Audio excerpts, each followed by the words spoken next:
Hi, my name is Sneha Singh. I'm an aspirant aspiring to be part of Unacademy's internship program.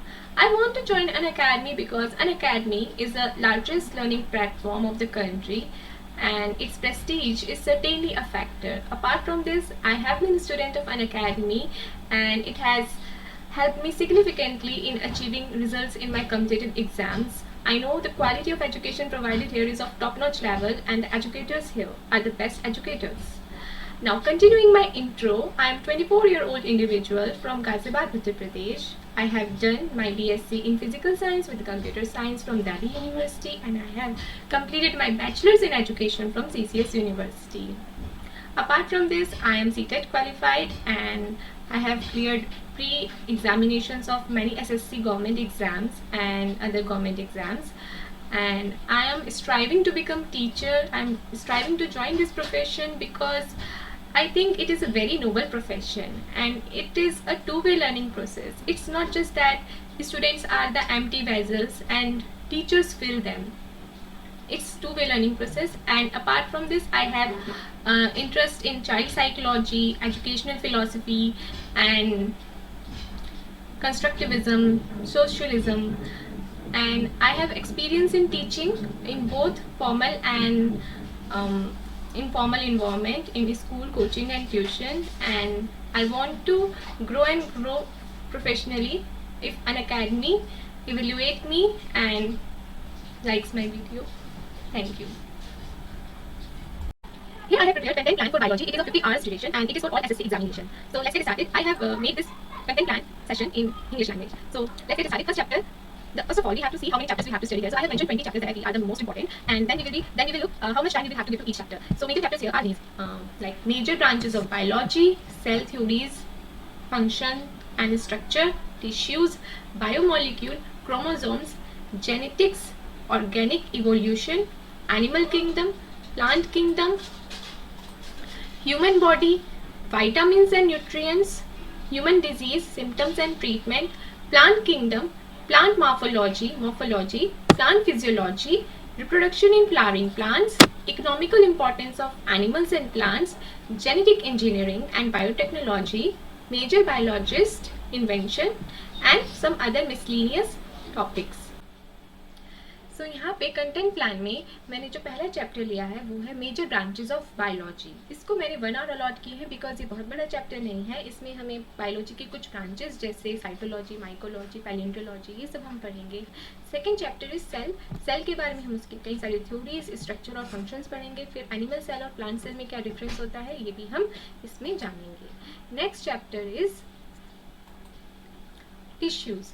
अच्छा, जो ये वाला chapter है cell theories, ये क्योंकि बड़ा चैप्टर है इसलिए मैंने इसे यहाँ पे 5 पार्ट्स मेंशन किए हैं. उसके बाद टिश्यूज चैप्टर, यहाँ पे हम एनिमल टिश्यू, प्लांट टिश्यू के बारे में पढ़ेंगे और उनके बीच के डिफरेंस को भी जानेंगे. यहाँ पे मैंने इसे 3 आवर्स दिए हैं. Fourth chapter is biomolecule chapter. क्योंकि ये थोड़ा बड़ा चैप्टर है, यहाँ पे हम लिपिड्स, प्रोटीन्स, न्यूक्लिक एसिड्स और carbohydrates, various types of enzymes, RNA, DNA के बारे में जानेंगे, इसलिए मैंने यहाँ पे इसे 5 पार्ट्स दिए हैं.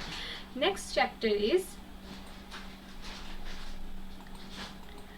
Chromosomes, genetics and organic evolution. ये आगे के जो ये 3 चैप्टर हैं ये 1 आवर ड्यूरेशन में हम कवर कर पाएंगे क्योंकि ये छोटे चैप्टर्स हैं. उसके बाद एनिमल किंगडम, जो कि एक बहुत ही वाइड टॉपिक है, वाइड चैप्टर है. यहाँ पे हमें कई सारे तरह के एनिमल किंगडम्स पढ़ने हैं, इसलिए हमें इसे थोड़ा ज़्यादा टाइम देना होगा और यहाँ इसलिए मैंने इसे 8 आवर्स मेंशन किए हैं. उसके बाद ह्यूमन बॉडी सबसे बड़ा चैप्टर है इस पूरी चैप्टर सीरीज में, जिसमें हम अपनी ह्यूमन बॉडी की एनाटॉमी के बारे में, उसमें कितने सारे प्रोसेसेस हो रहे हैं और किस तरह से सिस्टम वर्क करता है, digestive system, blood circulatory system, blood respiratory system से लेकर रिप्रोडक्टिव नर्वस सिस्टम, सब कुछ हम यहाँ कवर कर लेंगे 10 आवर्स में. Next is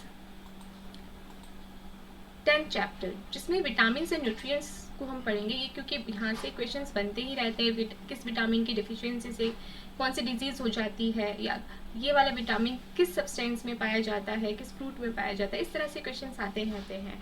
11th chapter is human disease and symptoms and treatment. यहाँ से भी क्वेश्चंस आते हैं. फॉर एग्जाम्पल ट्यूबरक्लोसिस डिजीज़ किस से होती है, बैक्टीरिया से, वायरस से, इस तरह के ऑप्शंस होंगे. तो ये सब चीज़ें हमें कवर करनी है और इसको हम 2 आवर्स में कवर कर लेंगे. Next chapter is plant kingdom एक बहुत बड़ा चैप्टर है। यहाँ अगेन हम इसे 5 आवर्स हमें देने होंगे क्योंकि इसमें हम कई सारे टॉपिक्स कवर करेंगे। प्लांट मॉर्फोलॉजी भी बड़ा चैप्टर है, इसलिए हम इसे 3 आवर्स देंगे।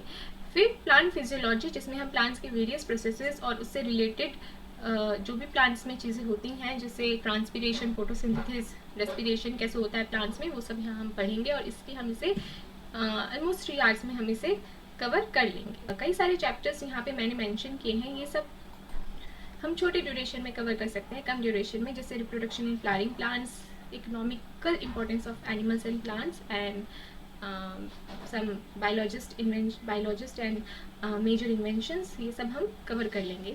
तो this was my overall lesson content plan for biology.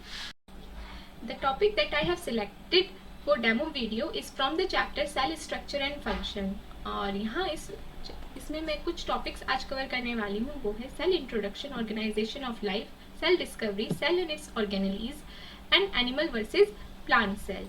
अब हम यहाँ सबसे पहले सेल के बारे में समझ लेते हैं। सेल किसी भी ऑर्गेनिज्म की, किसी भी लिविंग ऑर्गेनिज्म की एक बेसिक यूनिट होती है, क्योंकि ये अपने अंदर कुछ ऐसे इंडिपेंडेंट फंक्शंस परफॉर्म करने में काबिल होती है जो और कोई बेसिक यूनिट नहीं कर पाती, इसलिए हम इसे लिविंग ऑर्गेनिज्म की सबसे बेसिक यूनिट मानते हैं। हमारी बॉडी बिलियंस ऑफ सेल से मिलकर बनी है। अब सेल का साइज आप एज्यूम करना चाहें तो आप 1 मीटर तो समझते हैं कितना होता है, उसका 1000 पार्ट अगर आप लें, अगर आप उसका 1000 पार्ट अगर आप एज्यूम करें तो वो माइक्रोमीटर होता है, और सेल का साइज अप्रोक्सीमेटली उतना ही होता है। तो आप समझ सकते हैं कि ये कितना छोटा सेल होता होगा। इसको देखने के लिए हम माइक्रोस्कोप का यूज करते हैं। सबसे पहले हमें ये समझना होगा कि कैसे हमारी लाइफ जो है वो सेल से कैसे मिलकर बनी है। सेल को हम इतना इम्पोर्टेंट क्यों मानते हैं?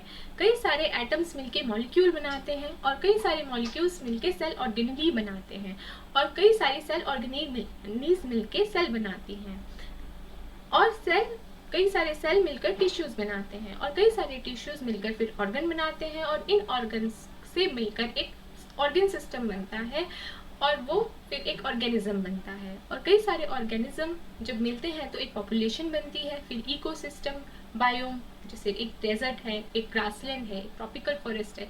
इस तरह से हमारी पूरी अर्थ पर लाइफ एग्जिस्ट करती है। सेल को किसने डिस्कवर किया? सेल को डिस्कवर किया था सबसे पहले रॉबर्ट हुक ने। रॉबर्ट हुक एक साइंटिस्ट थे जो कि एक ट्री की डेड बार्क को स्टडी कर रहे थे। तब उन्होंने देखा, उन्होंने एक लिविंग सेल को नहीं बल्कि एक डेड सेल को स्टडी किया था।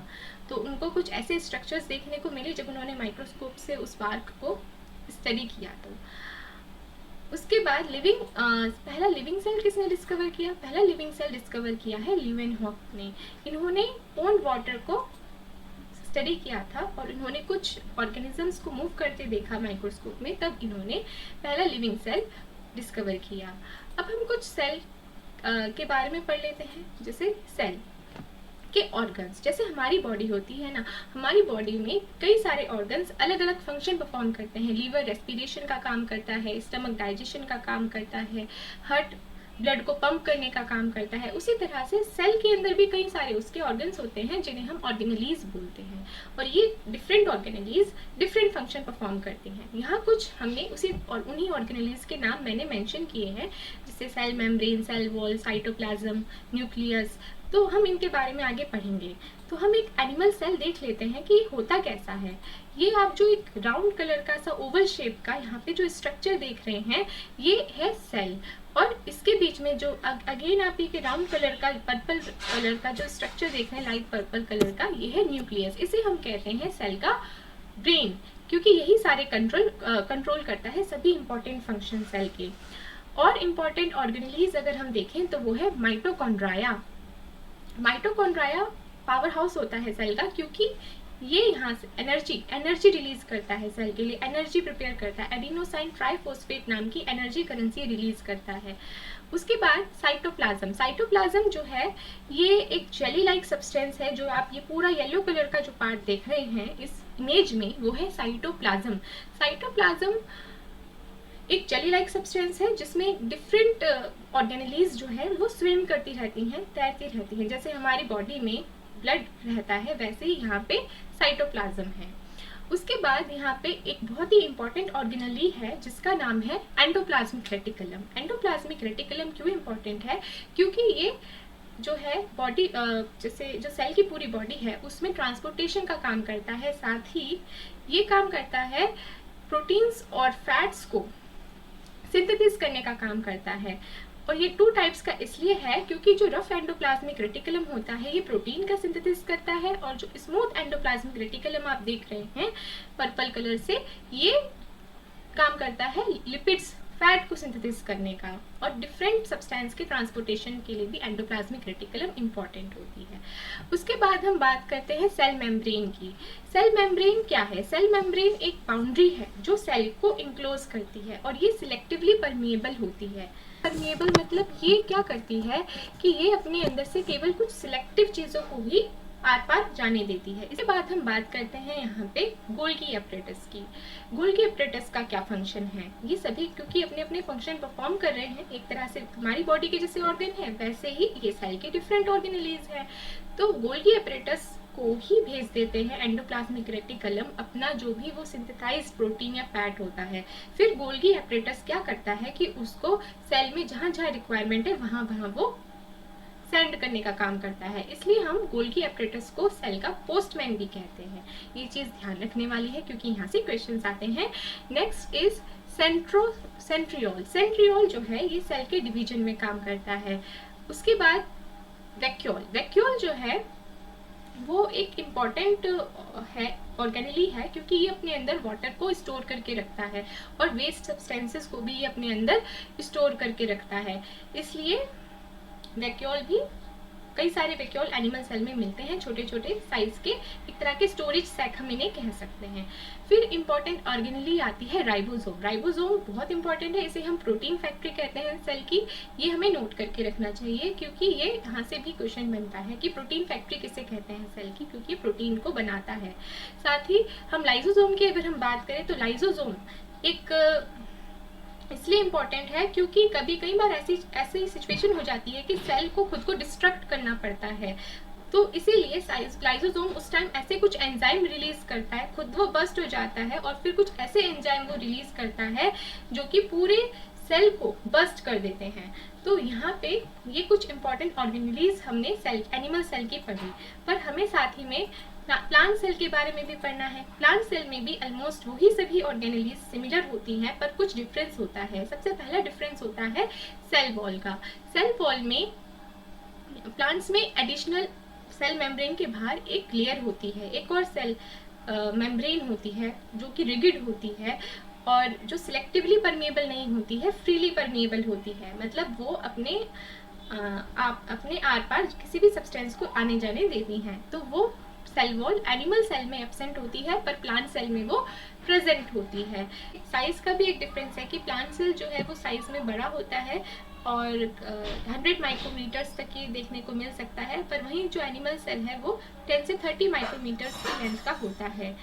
एनिमल सेल में वैक्यूल्स जो होते हैं वो स्मॉल होते हैं और कई सारे होते हैं, पर प्लांट सेल का वैक्यूल साइज में बड़ा होता है और वो एक ही होता है जनरली। प्लांट सेल जो होते हैं वो इरेगुलर शेप के होते हैं, उनकी कोई फिक्स शेप नहीं होती या वो जनरली राउंड ही होते हैं। पर एनिमल सेल की अगर हम बात करें तो एनिमल सेल क्यूबिक या रेक्टेंगुलर शेप में देखने को मिलते हैं। और बेसिक क्या डिफरेंस है इन दोनों के? क्लोरोप्लास्ट जो होते हैं वो केवल प्लांट सेल में ही प्रेजेंट होते हैं और वो एनिमल सेल में प्रेजेंट नहीं होते। क्लोरोप्लास्ट जो होते हैं वो क्लोरोफिल को प्रोड्यूस करता है और फोटोसिंथेसिस में हेल्प करता है, और ये एनिमल सेल्स में नहीं होता है। वहीं सेंट्रियोल्स जो है, जो कि सेल डिवीजन में हेल्प करते हैं, वो केवल एनिमल सेल में होते हैं और प्लांट सेल में नहीं होते हैं। ये भी कुछ बेसिक डिफरेंस हमें याद रखने हैं। इसके साथ मेरा डेमो खत्म होता है। Thank you for watching my demo and I am ready for the evaluation.